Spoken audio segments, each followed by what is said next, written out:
नमस्ते साथीहरू सबैजनालाई। हाम्रो साथीहरू सबैजना सन्चै आरामै हुनुहुन्छ होला। म पनि एकदमै सन्चै आरामै छु।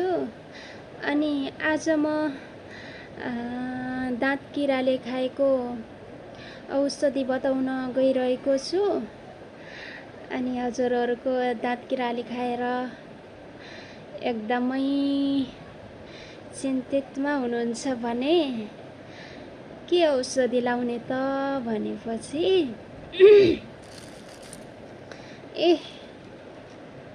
यो औषधि गर्ने दाँत किराले खाएको म खोलेर देखाउँछु है, नाम पनि भन्छु।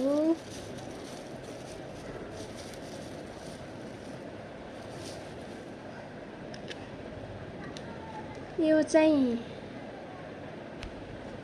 फिटकरी हो। अनि हजुरहरूले के नामले चिन्नुहुन्छ? मैले चाहिँ फिटकुरी भनेर चिन्छु। अनि भित्र यो सेतो हुन्छ। अनि यहाँ चाहिँ बाहिर खोलमा यसको नाम चाहिँ अर्कै छ है त, नाम पनि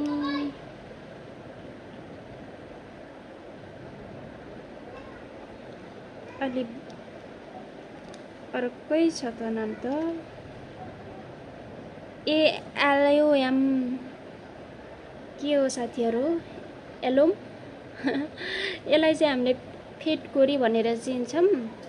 यो कस्तो हुन्छ भनेपछि म खोलेर देखाउँछु ल। यस्तो हुन्छ यो। अनि एउटा बटुकामा पानी हाल्ने, धेरै हैन यति।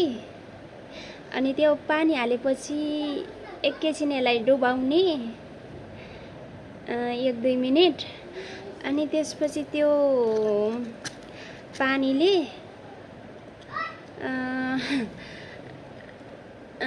के भन्छन् कुल्ला गर्ने बेसकरी तपाईको 3-4 मिनेटसम्म मुखमा त्यो पानी राखेर मुख खोकले गर्ने 3-4 मिनेटसम्म।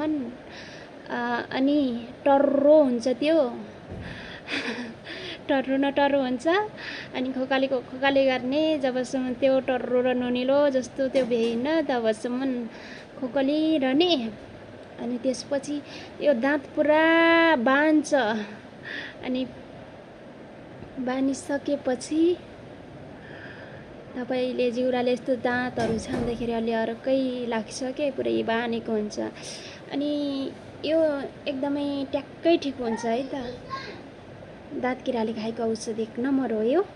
अनि मैले चाहिँ मेरो कति दिन भएको थियो दाँत किराले खाएर दुखे गरे हो। अनि दुखिसकेपछि फेरि औषधि नि खोजे, यही खोजे। अनि यो पाएन। अनि त्यसपछि फेरि अलि पछि मिल्यो। अनि यो ल्याएर मैले कुल्ला गरेँ। अनि कुल्ला गरेको त दाँत दुख्नै छोड्यो। अब 2-3 अलि दिन त अब दुख्छ। अनि कुल्ला गरिसकेपछि त पछि छोड्छ दुख्न। कस्तो दुख्ने के, अनि कस्तो दुख्ने। अनि दोकानमा खोज्न गएको नि नाइ। अलि पछि फेरि ल्याउन भनेर फेरि लिएर आएको। अनि दोकानकोले फेरि ल्याइदिइसकेपछि मैले माझेँ। त्यसपछि त आजकल मेरो दाँत खासै दुख्दैन साथीहरू। 1 नम्बर है त। यसको नाम फिटकुरी भनेर भन्दा पनि दोकानवालाले बुझ्नुहुन्छ। सेतो हुन्छ के रे, नुन जस्तो पनि मिर्सी जस्तो पनि। पहिला के यसलाई मैले नचिनेर चिनी भनेर खाएको त नुनिलो टर्रो। पछि त यो त दाँत किराले खाएको पो रहेछ। अनि मलाई थाहा नभएर साथीहरू चिनी मिर्सी जस्तो देखिन्थ्यो, मिर्सी होला भनेर खाएको त टर्रो छोडे। अनि त्यसपछि त ल साथीहरू यदि हजुरहरूको दाँत चाहिँ किराले खाछ भने यसले माझ्नु होला, खोकल्नु होला, कुल्ला गर्नु होला। अनि त्यसपछि तपाईको दाँत दुखेको पुरै हटेर जान्छ। त्यसपछि त एकदमै आनन्द लाग्छ हजुरहरूलाई यसले माझ्नु भयो भने। यो चाहिँ अब बजारमा दोकानमा पाइन्छ होला, यहाँ इन्डियामा पाइन्छ खर साथीहरू। नेपालमा अब पाइन्छ कि पाइँदैन मलाई नेपालमा त त्यति थाहा छैन, तर यहाँ चाहिँ थाहा छ है त। अनि यहाँ पाइन्छ, त्यही भएर मैले हजुरहरूलाई भनेको। मैले यसको नाम अघि नै पनि भने, फिटकोरी हो भनेर।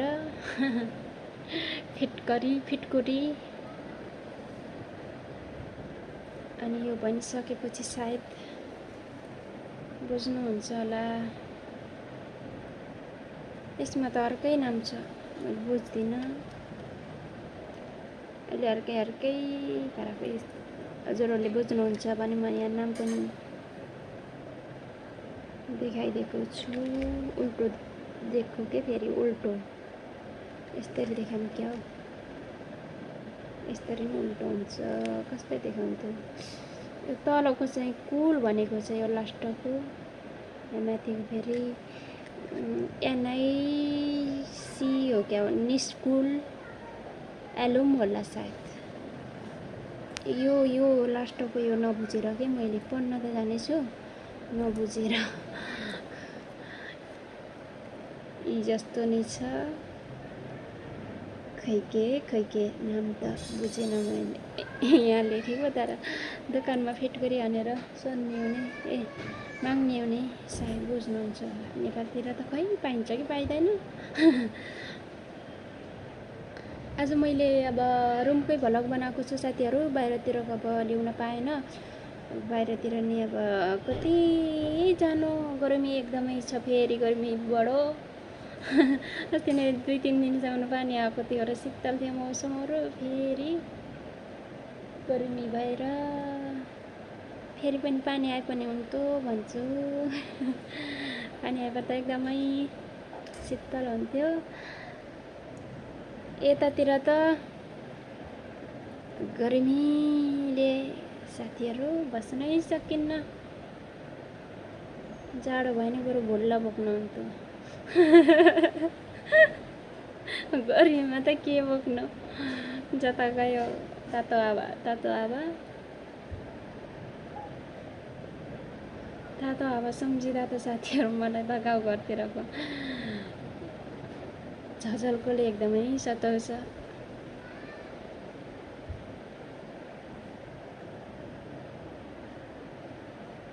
भिडियो साथीहरू लाभै भयो मेरो, अनि झ्याउन मानिकन हेर्नु ल।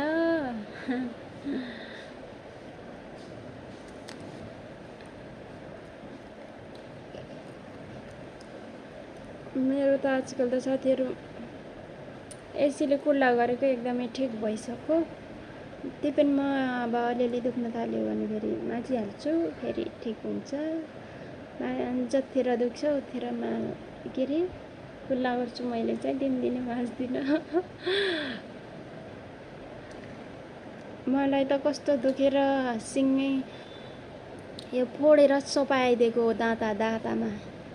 अस्ति रिस उठ्यो के, अब त्यो पानी त चपाउन मिलेन। यो फोरेको आदि छ, त्यही भएर फोरे। अनि त्यो यत्रो टुक्रा ल्याएर दाँतामा घड्याम पारे दुईतिरै। अनि फेरि थुक भरेपछि कुल्ला गरे त्यही थुकले। अब कतिका थुक निक्लिन्छ। यो भाँचेर मुखमा राख्दा, मुखमा राखेर घड्याङ चबाएर अब थुक जम्मा हुन्छ। अब त्यसैले कुल्ला गरिनु भयो। पानी कटोरीमा राखेर यो डुबाएर हजुरहरूले कुल्ला गर्दा पनि भयो। जसरी कुल्ला गर्न मन लाग्छ हजुरहरूलाई त्यसरी गर्दा हुन्छ है त साथीहरू। बोल्दै त लामै भयो भिडियो।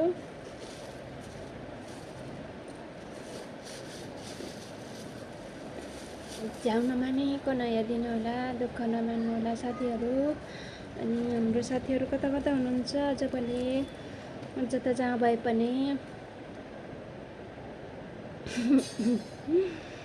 एकदमै खुसी साथ रहनु होला। यो गर्मीमा आफ्नो केयर गर्नु होला साथीहरू। गर्मी एकदमै बढिरहेछ फेरि।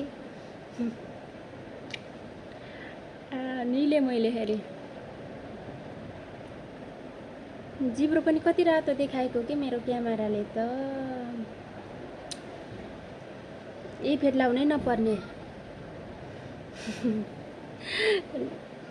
बिना इफेक्टको सिम्पल एकदमै रातो देखाइदिन्छ, मेकअप गर्नै पर्दैन। ल बाई बाई, ल भयो भिडियो फेरि भेटौँला है त साथीहरू।